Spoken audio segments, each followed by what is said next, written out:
உங்கள் தந்திவன் தொலைக்காட்சியில் தெனாலிராமன் தினமும் மாலை 6 மணிக்கு காண தவறாதீர்கள்.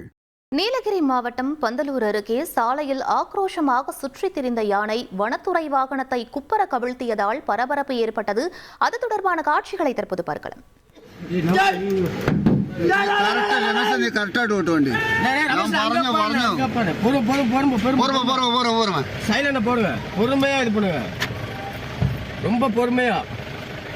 ரொம்ப பொறுமையா போனோட தூக்கி விடணும். கிளாஸ் ஏற்றா கிளாஸ் ஏற்றி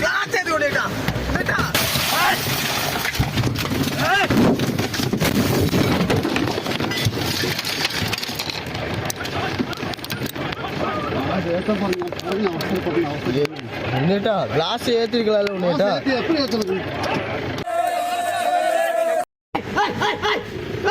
நான் പറഞ്ഞ റിവേഴ്സ് വരുന്നു. നീ കറക്റ്റായിട്ട് ഓട്ടുവണ്ടി. சைலண்ட போடுங்க, பொறுமையா இது பண்ணுங்க. ரொம்ப பொறுமையா போனோட தூக்கி விடணும். கிளாஸ் ஏற்றா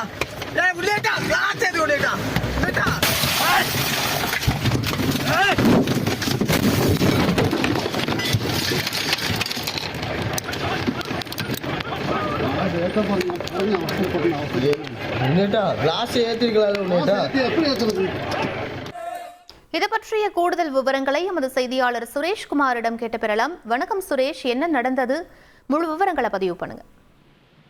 வணக்கம். நீலகிரி மாவட்டம் கூடலூர் அடுத்துள்ள பந்தலூர் அருகே தொண்டியாலம் என்ற இடத்தில் இன்று அதிகாலை ஒற்றை யானை அந்த பகுதிக்கு வந்துள்ளது. இது குறித்து பொதுமக்கள் வனத்துறையினருக்கு தகவல் கொடுத்தனர். தொடர்ந்து வனக்காவலர் மேரிதாஸ் தலைமையிலான 5 வனக்கள பணியாளர்கள் வாகனத்தில் அந்த பகுதிக்கு வந்தனர். சாலையில் நின்றிருந்த யானை வனத்துறை வாகனத்தை பார்த்ததும் துரத்தி வந்து தாக்கி வாகனத்தை குப்பர் தள்ளியது. அங்கு நின்றிருந்த பொதுமக்கள் சத்தம் எழுப்பி யானையை அங்கிருந்து துரத்தினார்கள். எனினும் யானை மீண்டும் வனத்துறை வாகனத்தை தாக்க முயன்றுள்ளது. பொதுமக்கள் அதிக அளவில் கூடி சத்தம் எழுப்பதால் யானை அருகில் இருந்த தோட்டத்திற்குள் சென்றது. பின்னர் வாகனத்தை மீட்ட பொதுமக்கள் வனத்துறையினரும் யானையிடமிருந்து மீட்டனர். தொடர்ந்து இந்த யானை தொடர்ந்து வாகனங்களை சேதப்படுத்தி வரும் நிலையில் இந்த பகுதி பொதுமக்கள் வாகனத்தில் செல்லும் போது அச்சத்தில் பயணிக்க வேண்டிய சூழ்நிலை ஏற்பட்டுள்ளது. விவரங்களுக்கு நன்றி சுரேஷ். உங்கள் தந்திவன் தொலைக்காட்சியில் தெனாலிராமன் தினமும் மாலை 6 மணிக்கு காண தவறாதீர்கள்.